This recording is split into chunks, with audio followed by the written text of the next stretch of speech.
12 सितंबर 1897 north west frontier की वीरान पहाड़ियों में बने एक छोटे से मिलिट्री पोस्ट सारागढ़ी फोर्ट को 10,000 से भी ज्यादा अफरीदी और औरकजई पठानों की सेना चारों तरफ से घेर लेती है। उनका इरादा इस मिलिट्री पोस्ट को जीतने का था और उन्हें अपनी जीत आसान नजर आ रही थी, क्योंकि इस किले की सुरक्षा में ब्रिटिश इंडिया के केवल 21 सिख सोल्जर्स ही तैनात थे। लेकिन उन्हें कहाँ पता था कि ये 21 सिख जवान इस दिन इतिहास की सबसे महान वीर गाथा लिखने वाले हैं। एक तरफ 10,000 पठान थे और दूसरी ओर केवल 21 सिख, यानी इस तरह हर एक सिख जवान का करीब 500 पठानों से मुकाबला था। लेकिन इसके बावजूद एक भी सिख सिपाही ना तो डरा और ना ही पोस्ट छोड़कर भागा। उन 21 सिख जवानों ने अपनी पग को अपनी जान से ऊपर रखा और हविलदार ईशर सिंह के नेतृत्व में जो बोले सोनिहाल सत श्री अकाल के जयकारे के साथ वो 10,000 के तूफान पर बिजली बनकर टूट पड़े। सिखों की हर गोली और हर वार पठानों के लिए सीधे मौत का पैगाम बन गया। पठान सिखों की इस बहादुरी को देख दंग रह गए। जो लड़ाई उन्हें सिर्फ कुछ मिनटों की लग रही थी,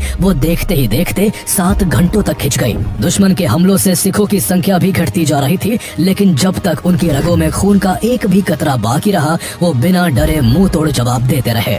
जब सिखों के पास गोलियां खत्म हो गई तो उन्होंने अपनी राइफलों के बेनेट से दुश्मन के शरीर को चीरना शुरू कर दिया। किसी ने अकेले 20 पठानों को मौत के घाट उतार दिया तो किसी ने मौत के सामने भी मुस्कुराते हुए लड़ाई जारी रखी। ये सिर्फ एक जंग नहीं थी, बल्कि ये बलिदान की वो मिसाल थी जिसे इससे पहले कभी देखा नहीं गया था। यूनेस्को ने इसे दुनिया की 8 सबसे महान कलेक्टिव एक्ट्स ऑफ ब्रेवरी में जगह दी और द लंदन गैजेट ने लिखा था कि उस रेजिमेंट को कोई नहीं हरा सकता जिसमें सिख सैनिक लड़ रहे हो। तो आइए जानते हैं इस अद्भुत युद्ध की पूरी कहानी, जिसे आज भी वर्ल्ड मिलिट्री हिस्ट्री की मोस्ट करेजियस बैटल माना जाता है। आखिर कैसे केवल 21 सिख सैनिकों ने 10,000 पठानों के 7 हमलों को नाकाम कर उनके छक्के छुड़ा दिए थे। 19वीं सेंचुरी के मिड तक सेंट्रल एशिया में अपनी कॉलोनियों के विस्तार को लेकर ब्रिटिश और रशियन एम्पायर के बीच एक डिप्लोमेटिक कॉन्फ्लिक्ट जारी था, जिसे द ग्रेट गेम के नाम से जाना जाता है। उस समय तक ब्रिटेन इंडिया में अपनी स्थिति काफी मजबूत कर चुका था, जबकि दूसरी तरफ रशिया नॉर्थ एशिया पर अपना दबदबा बनाते हुए पर्शिया, जो आज का ईरान है, उसकी सीमा तक आ पहुंचा था। ब्रिटेन को डर था कि कहीं रशिया उसकी सबसे इम्पोर्टेंट कॉलोनी इंडिया तक न पहुंच जाए। इस खतरे को ध्यान में रखते हुए ब्रिटेन ने अफगानिस्तान को एक बफर स्टेट की तरह इस्तेमाल करने की नीति अपनाई। कई युद्धों के बाद ब्रिटिशर्स ने वहां अपने प्रभाव को बढ़ाया और अपने हितों के अनुसार वहां अपने पपेट शासक को गद्दी पर बिठा दिया। इसके बाद अंग्रेजों ने अपनी मिलिट्री का डर दिखाकर अफगानिस्तान से सटे बलोचिस्तान और नॉर्थ वेस्ट फ्रंटियर प्रोविंस पर अपना कंट्रोल कर लिया और वहां ब्रिटिश मिलिट्री की मौजूदगी स्थापित कर दी। पहले के समय में भले ही ताकत का फैसला मिलिट्री स्ट्रेंथ से होता था, नॉर्थ वेस्ट फ्रंटियर प्रोविंस के रीजन में औरकजई और अफीदी ट्राइब्स रहती थी, जिन्हें अपनी जमीन पर भारी हस्तक्षेप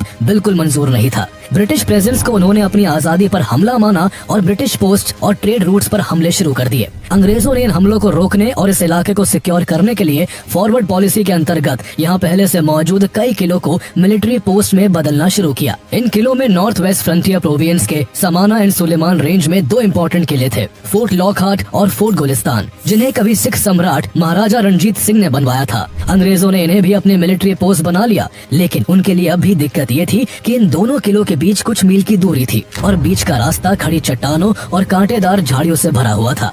इसलिए दोनों किले एक दूसरी जगह से नजर नहीं आते थे। अंग्रेजों ने दोनों किलों के बीच कम्युनिकेशन स्टैब्लिश करने के लिए साल 1894 में उन दोनों किलों के बीच में मौजूद सारागढ़ी फोर्ट को हीलियोग्राफिक कम्युनिकेशन पोस्ट के रूप में डेवलप कर लिया।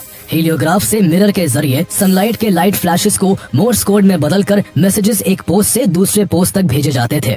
इस तरह से अंग्रेजों ने तीनों पोस्टों को विजुअल सिग्नल के जरिए जोड़ दिया था। करीब 3 सालों तक ये व्यवस्था अच्छी चली और ब्रिटिशर्स ने नॉर्थ वेस्ट फ्रंटियर प्रोविंस को अपना सुरक्षा क्षेत्र बनाए रखा। लेकिन इस वक्त तक औरकजई और अफरीदी ट्राइब्स के लोगों में अंग्रेजों के खिलाफ गुस्सा काफी बढ़ गया था। उनके इस गुस्से को आधार बनाकर रिलीजियस लीडर मुल्ला ऑफ हद्दा ने औरकजई और अफरीदी ट्राइब्स को एक साथ मिलाकर लगभग 10,000 सैनिकों की एक सेना तैयार कर ली और 1897 में अंग्रेजों के खिलाफ एक बड़ा विद्रोह शुरू कर दिया। अंग्रेजों ने अफगानी ट्राइब्स के विद्रोह को दबाने के लिए लेफ्टिनेंट कर्नल जॉन हॉटन के नेतृत्व में 36th सिख रेजिमेंट की 5 कंपनियों को नॉर्थ वेस्ट फ्रंटियर प्रोविंस के समाना हिल्स, कुराग, संगर, सहतोपधार और सारागढ़ी जैसे स्ट्रेटेजिक लोकेशंस पर तैनात कर दिया। शुरुआती दिनों में दोनों पक्षों के बीच छोटे मोटे टकराव होते रहे, लेकिन 3 सितंबर और 9 सितंबर 1897 को पठानों ने फोर्ट गुलिस्तान पर 2 जोरदार हमले किए। दोनों ही मौकों पर मेजर चार्ल्स डे वॉय के नेतृत्व में फोर्ट गुलिस्तान पर तैनात 166 सिख सैनिकों ने साहस के साथ मुकाबला किया और पठानों को फोर्ट गुलिस्तान से पीछे हटने पर मजबूर कर दिया। इन हमलों से सतर्क होकर इस पूरे मिशन के commander lieutenant colonel John Haughton ने तीनों फोर्ट्स के बीच कम्युनिकेशन और सुरक्षा को और मजबूत करने का फैसला लिया। उन्होंने सारागढ़ी फोर्ट पर कुछ और सैनिकों को भेजा, जिससे वहां सैनिकों की संख्या बढ़कर 21 हो गई। इधर 2 बार हारने के बाद भी पठान फिर से हमला करने की तैयारी में थे। अब तक उन्हें समझ आ चुका था कि हर बार उनका हमला इसलिए नाकाम होता है क्योंकि जब भी वो किसी एक फोर्ट पर हमला करते हैं, सारागढ़ी पोस्ट से तुरंत दूसरी पोस्ट पर सिग्नल भेज दिया जाता है और वहां से रिइंफोर्समेंट आ जाती है।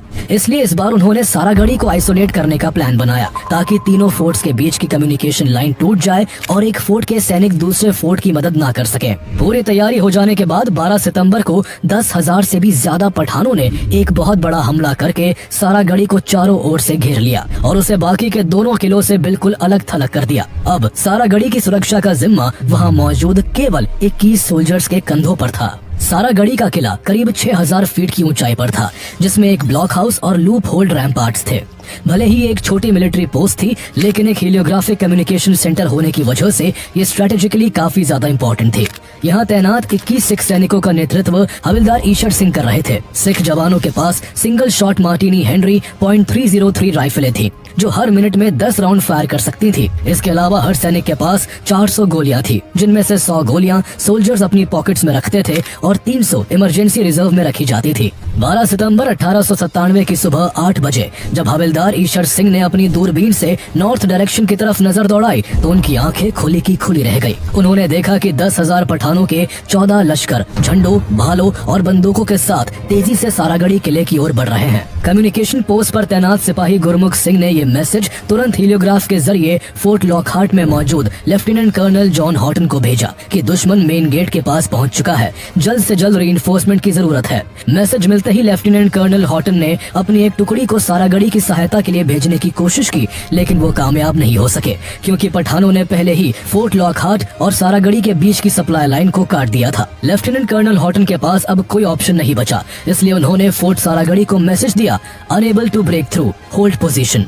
अब इन 21 सिख जवानों के पास 2 रास्ते बचे थे, या तो वो पठानों के सामने सरेंडर करके अपनी जान बचा सकते थे या फिर इतनी बड़ी सेना का आखिरी सांस तक सामना करके अपनी ड्यूटी निभाते। हविलदार ईशर सिंह ने अपने सभी साथियों को इकट्ठा किया और उनसे पूछा कि क्या उन्हें इस पोस्ट को छोड़ देना चाहिए ताकि उन सब की जान बच सके, या फिर उन्हें अपने कर्तव्य का पालन करते हुए अपनी आखिरी सांस तक मोर्चा संभाले रखना चाहिए। अपने कमांडर के सवाल पर सभी सिख सैनिकों ने एक आवाज में जोर से चिल्लाकर कहा, हम मोर्चा नहीं छोड़ेंगे और अपनी आखिरी सांस तक लड़ेंगे। टुकड़ी का हर सिपाही ईशर सिंह को अपने पिता समान मानता था। उन्होंने इस इलाके में कई लड़ाइयां लड़ रखी थी, इसलिए उन्हें इस पहाड़ी क्षेत्र की ज्योग्राफिक कंडीशन के साथ साथ पठानों की फाइटिंग एबिलिटी और उनकी मानसिकता की भी गहरी समझ थी। उन्होंने जैसे ही देखा कि दुश्मन उन पर हमला करने के लिए उनके काफी नजदीक आ गया है, उन्होंने एक सिपाही को बिगुल बजाने के आदेश देकर टुकड़ी को 2 हिस्सों में बांट दिया। उन्होंने एक टुकड़ी को बैठकर फायरिंग पोजीशन लेने का आदेश दिया, जबकि दूसरी टुकड़ी को खड़े होकर स्थिति का मुआयना करते हुए दुश्मन की ईंट से ईंट बजाने के लिए तैयार रहने को कहा।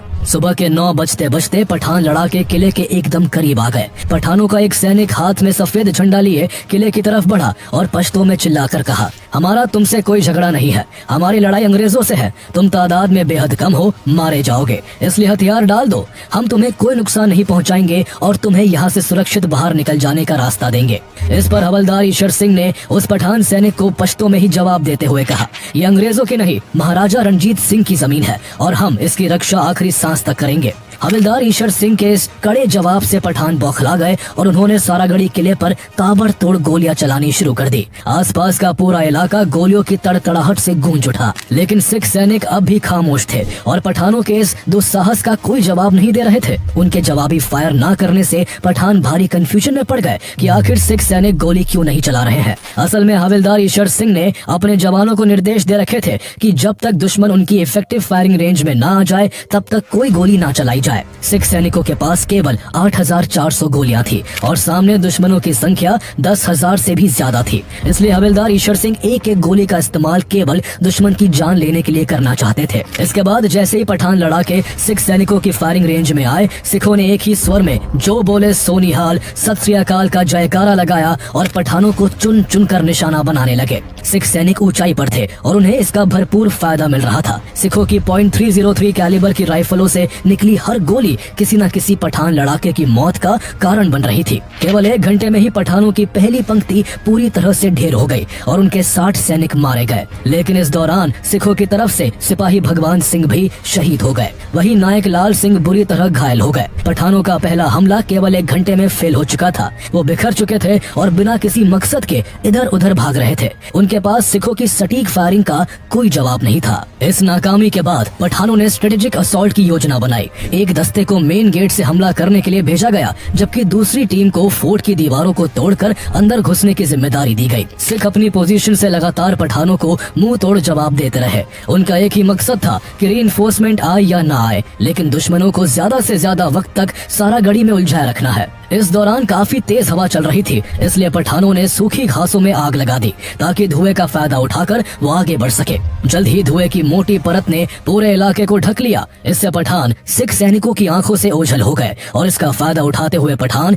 धीरे धीरे किले की दीवार तक पहुंचने में कामयाब हो गए। पठानों के किले के पास आ जाने से अब सिख सैनिक भी पठानों की फायरिंग रेंज में आ चुके थे। ऐसे में जल्दी ही सिख खेमे में भी घायलों की संख्या तेजी से बढ़ने लगी। इसी बीच सिपाही बूटा सिंह और सिपाही सुंदर सिंह को अपनी जान की आहुति देनी पड़ी। सिखों के पास गोलियां भी तेजी से कम होती जा रही थी। ऐसे में सिग्नल मैन गुरमुख सिंह ने कर्नल हॉटन को संदेश भेजा, पठानों का हमला तेज हो गया है और हमारी गोलियां खत्म होने को है। इस पर कर्नल हॉटन ने गुरमुख सिंह को संदेश भेजा कि अंधाधुंध गोलियां ना चलाई जाए। वो गोलियां तभी चलाए जब उन्हें पक्का यकीन हो कि उनकी गोली दुश्मन को ही लगेगी। इस दौरान लॉकहार्ट फोर्ट पर मौजूद कुछ जवानों ने सारागढ़ी की जवानों की मदद करने की कोशिश भी की, लेकिन जल्दी ही पठानों के रिस्पॉन्स से उन्हें अपने कदम पीछे खींचने पड़े। इस बीच कुछ पठान सारागढ़ी किले के राइट साइड की दीवार के ठीक नीचे पहुंच चुके थे और वहीं से उन्होंने अपने हथियारों से किले की दीवार को तोड़ना शुरू कर दिया। ये बात जब हवलदार ईश्वर सिंह को पता लगी तो उन्होंने अपने 4 साथियों को मेन हॉल की तरफ भेजा ताकि वो दीवार के उस हिस्से की सुरक्षा कर सके। लेकिन पठान अब ऐसी पोजीशन में आ चुके थे जहां से उन चारों सिख सैनिकों के लिए उनसे मुकाबला करना लगभग नामुमकिन हो गया। इसके बाद पठानों ने सिखों की गोलियों से बचने के लिए अपने सिरों पर चारपाइयों की ढाल बनाकर आगे बढ़ना शुरू कर दिया। ऐसा करते हुए पठान किले के ऐसे एंगल तक पहुंच गए जहां ऊंचाई पर बैठे सिख सैनिक भी उन्हें नहीं देख पा रहे थे। पठानों की ये पोजीशन फोर्ट गुलिस्तान के कमांडर मेजर देवॉय को उनके किले से साफ दिख रही थी और उन्होंने सारागढ़ी किले पर इस बारे में सिग्नल्स भी भेजे, लेकिन गुरमुख सिंह लॉकहार्ट फोर्ट से आ रहे सिग्नल्स को पढ़ने में व्यस्त थे, इसलिए ये चेतावनी नजरअंदाज हो गई। इस बीच किले के मेन ब्लॉक में पठानों से लड़ते हुए 4 सिख सैनिकों में से 3 साहिब सिंह, जीवन सिंह और दया सिंह शहीद हो गए। अब मेन ब्लॉक में केवल लांस नायक चंदा सिंह अकेले रह गए। ये स्थिति देखकर ऊपर पोजीशन लिए हवलदार ईश्वर सिंह और उनके बाकी के साथी अपनी पोजीशन को छोड़कर मेन ब्लॉक में आ गए, लेकिन सिख सैनिकों के पास अब गोलियां लगभग खत्म हो चुकी थी और घमासान युद्ध को 3 घंटे से ज्यादा हो गए थे। जहाँ युद्ध की शुरुआत में 21 सैनिक थे, वही अब उनकी संख्या घटकर केवल 10 रह गई थी। इस दौरान सिखों ने पठानों के कई हमलों को नाकाम कर दिया था, लेकिन इस वक्त तक पठानों ने किले की दीवार में इतना बड़ा सुराख कर लिया था कि वो उससे अंदर दाखिल होने लगे। ऐसे में हवलदार ईश्वर सिंह ने अपने साथियों को आदेश दिया कि सभी अपनी राइफलों में बेनेट लगा ले, ताकि जैसे ही कोई पठान उस बड़े सुराख से अंदर घुसे उसे या तो गोली मार दी जाए या फिर बेनेट भोंक उसकी जान ले ली जाए। इसके बाद जैसे ही पठान उस सुराख से किले के अंदर घुसने की कोशिश करते, पहले से तैयार सिख सैनिक उन्हें बेनेट भोंक कर मार देते। इस टेक्निक से कई पठानों को मौत के घाट उतार दिया गया, लेकिन जल्दी ही पठान भी सतर्क हो गए।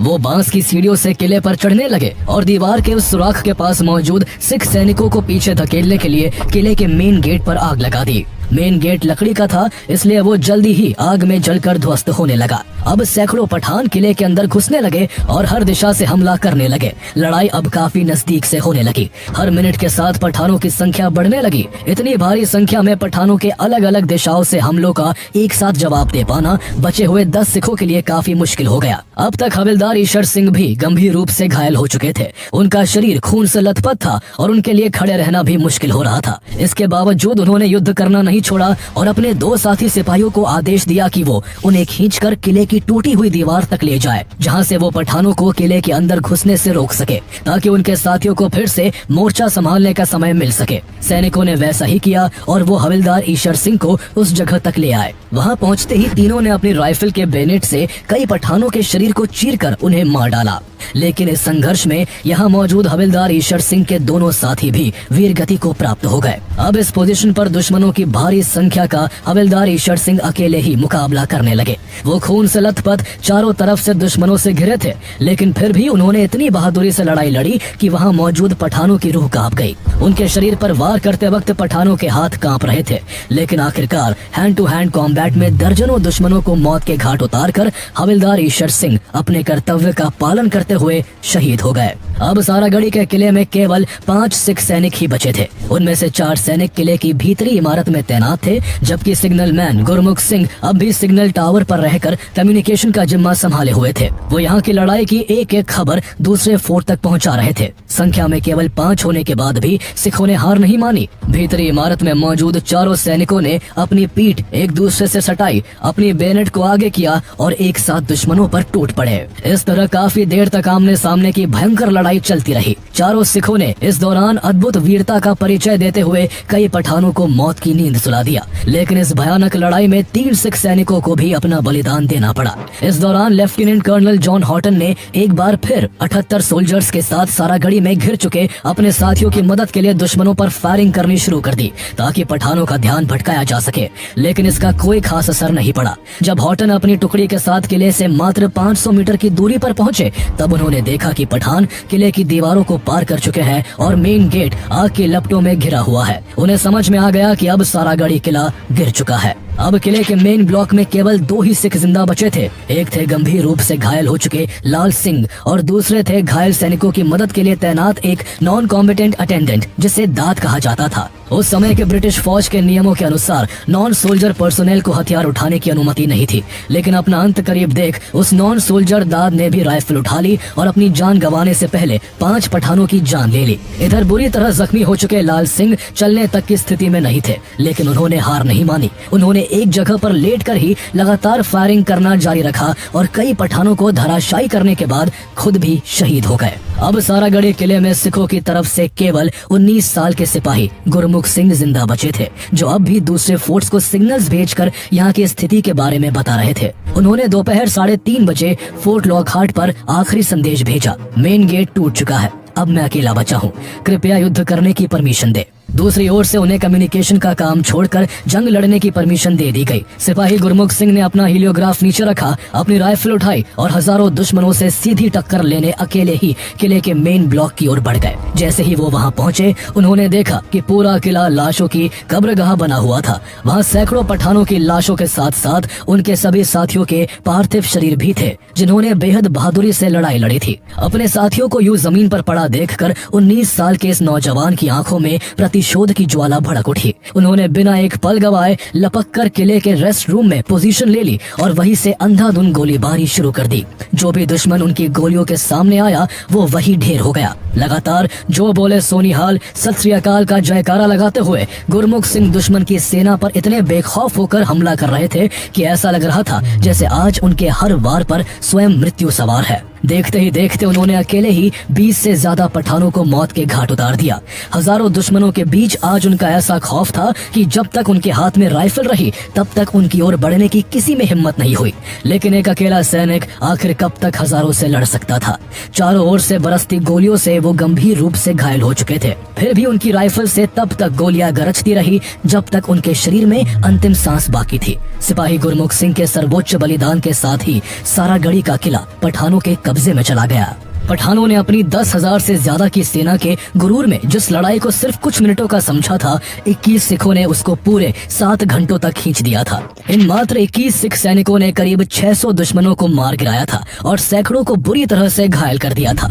21 सिखों की इस वीरता और बलिदान को आज भी दुनिया के सबसे बड़े और ऐतिहासिक लास्ट स्टैंड्स में गिना जाता है। 21 सैनिकों के हाथों सैकड़ों साथियों को खोने और लगातार 7 घंटे तक युद्ध करने के बाद पठानों का मनोबल बुरी तरह टूट चुका था। इसका परिणाम ये हुआ कि लॉकहार्ट और गुलिस्तान में तैनात 36th रेजिमेंट के सिख सैनिकों ने एकजुट होकर 14 सितंबर 1897 को सारागढ़ी किले को फिर से पठानों के कब्जे से मुक्त करवा लिया। जब अंग्रेज अफसर और दूसरे सिख सैनिक किले के अंदर पहुंचे तो वहां उन्हें यहाँ तैनात सभी सिख सैनिकों के शव दिखे। इस पूरे मिशन के commander lieutenant colonel John Haughton उन वीरों को सल्यूट करने से खुद को रोक नहीं पाए। उन्होंने सल्यूट किया और उन बहादुर सिख सोल्जर्स के अद्वितीय बलिदान की खबर लंदन तक पहुंचाई। उस समय ब्रिटिश पार्लियामेंट का सेशन चल रहा था। जैसे ही ये खबर हाउस ऑफ कॉमन्स में पहुंची, वहां मौजूद सभी सांसद उन 21 सिख वॉरियर्स के सम्मान में खड़े हो गए और उनके सुप्रीम सैक्रिफाइस की प्रशंसा तालियां बजाकर की। 11 फरवरी 1898 को द लंदन गैजेट ने उन बहादुर सैनिकों की वीरता को सराहते हुए लिखा, सभी ब्रिटेन और भारतवासियों को